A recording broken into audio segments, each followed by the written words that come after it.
Hi, everybody. Welcome into Sports Talk Chicago. My name's Jon Zaghloul. Great to have you here on Channel 59.3 BPOD TV and Roku. Some big news about the Bears. They're in trouble with the NFL. We're going to tell you why in just a second. Before we get started, make sure you follow me on Twitter and Instagram at Jon Z Sports and on Facebook at Jon Zaghloul. You can watch more of this show. Search up Sports Talk Chicago on YouTube or go to sportstalkchicago.com.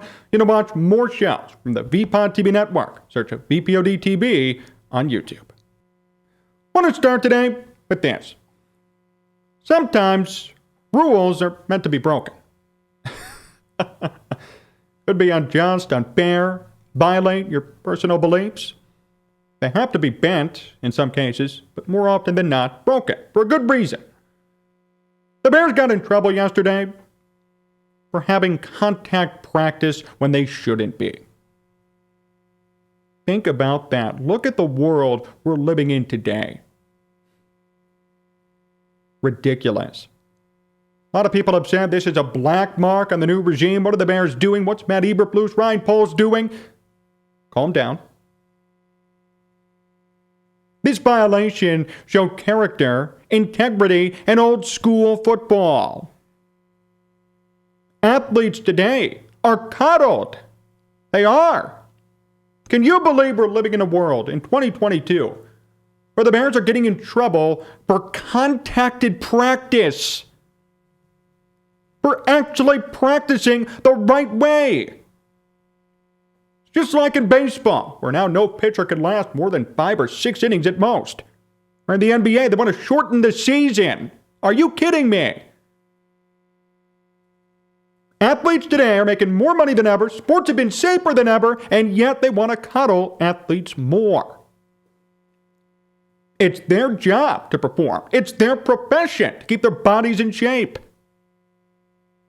To work out, to be performing at this high level. It should be expected that you have contact practice. It should be expected that a pitcher lasts more than 5 innings, and it sure should be expected that the NBA plays every single game on their schedule. We have to stop coddling men and women who get paid very good money to compete. There's nothing wrong with that. So when I saw this news about the Bears yesterday, they violated an NFL policy. Wow, okay, great. Good job. I loved it.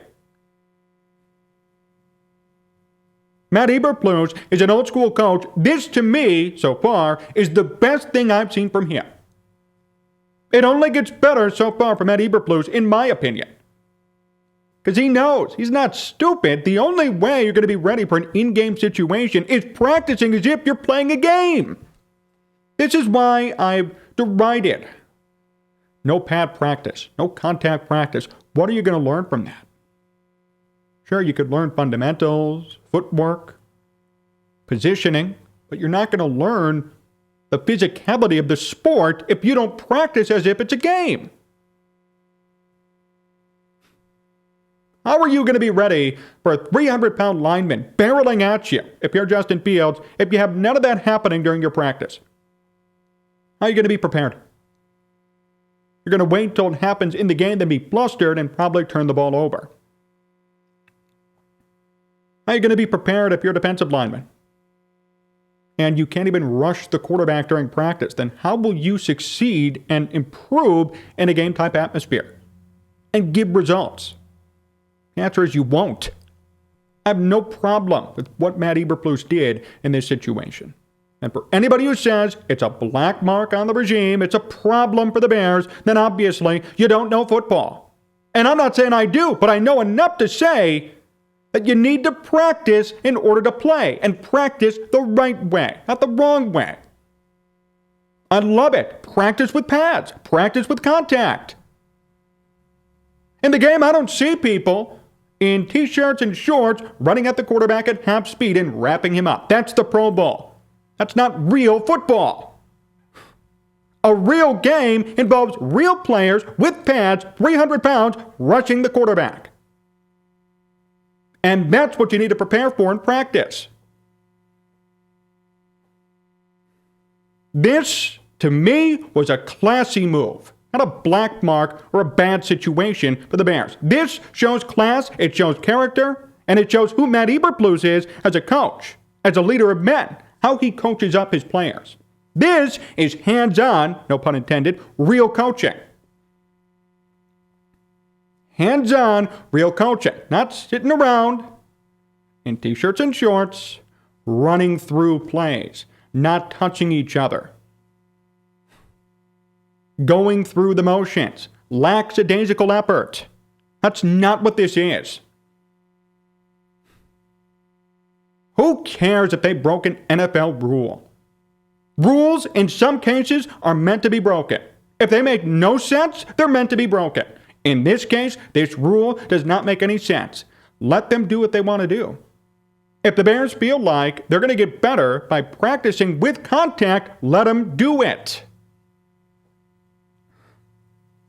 How are you supposed to get better as an NFL player, especially in football, if there's no contact? It's football. Your job's to tackle the opponent. How do you get anything out of practice if you can't touch one another? You can't block or tackle or put on pads or run at the quarterback during practice. How are you supposed to get better? Don't give me the black mark BS. This is the best thing I've seen out of this entire organization and this new regime. Best thing, no doubt. This is old school football coaching, and this is something that every sport lacks, not just the NFL. Every sport lacks old school coaching. Old school fundamentals, old school ways. It still boggles my mind that in baseball, if a pitcher lasts 5 innings, it's considered a great start.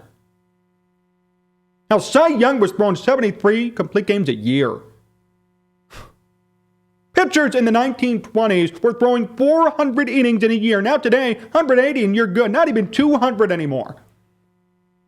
And don't even get me started about the joke that is the NBA.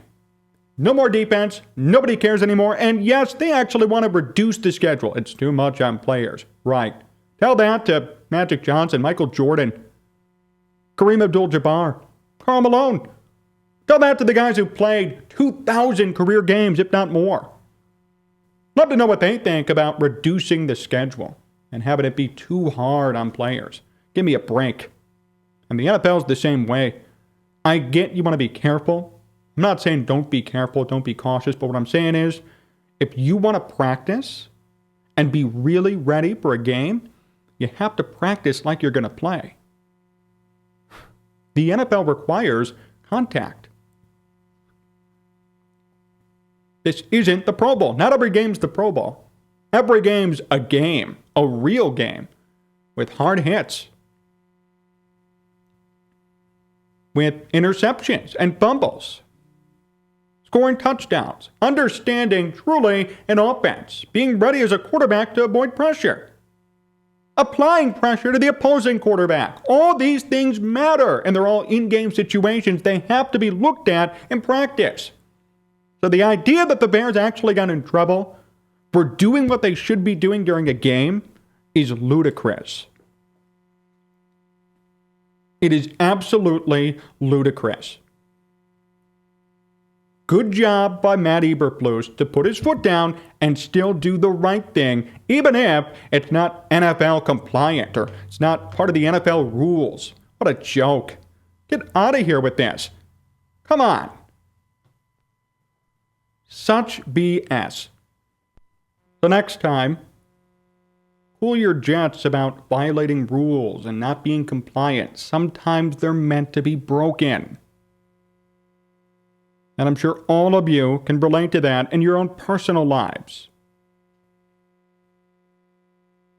This rule makes no sense. Everybody should be able to do what they want to do. If they don't want to practice with pads or contact, so be it. Good luck during the season. And if you do want to, again, so be it. Good luck during the season. That should be the policy, not you can't do this, and if you do, you're going to get in trouble and we're going to publicize it. I love how they think, the NFL and other people around the league, although they think this is a big punishment for the Bears and it's a black scar on the new regime, they don't understand how other people think. This, to me, is a warrior wound. This is great. This shows character. It shows Matt Eberflus's football knowledge. Look, I think Sean McVay is a great coach. Why? New age, new philosophies, new ideas, offensive guru. But I also think old school coaches have a place in today's game, in every sport. Matt Eberflus doing this proves, to me at least, he's an old school type coach, and I like that. This is great. I have no issue with this report coming out or it being true. Others might, and that's fine. I don't. I think it's great. I think this is how you have to prepare for a real season. I don't care if the Bears aren't supposed to be good this year. I don't care if they are bad this year. At least I know now they were trying to practice the right way. It's not like Matt Nagy. Oh, we ran through everything in practice, looked great, then in the game lay an egg. At least in this case, I know for a fact, now we have proof, the Bears tried to practice the right way. They attempted to practice correctly. If it went against NFL standards, well, so be it. But the fact is they made an effort. That's what matters.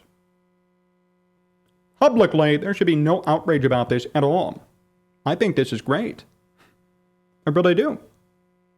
Just remember, as I said to open up these shows, sometimes rules are meant to be broken or at least bent. They are. In this case, they should have been, and they were. This rule by the NFL, to me, does nobody any good. It might be well-intentioned, but it doesn't actually produce a better on-the-field product or better awareness for players or better preparation for players. I get you don't want anybody making contact too much in the winter. I understand, or in the spring. But what happens during a game when nobody's prepared for it? Then they get hit, then they break a collarbone, break a leg. What if they're out for the year? What's the difference there then? What's the difference between practicing in the offseason with contact to be ready for a big hit or not being ready, having a big hit, then being out for the year? Which is it? Either way, you're going to get hurt. Matt Eberflus has proven to me, based on this report, that he is an old school coach, and I love it. I eat it up. I'm so happy about it. This is how it should be.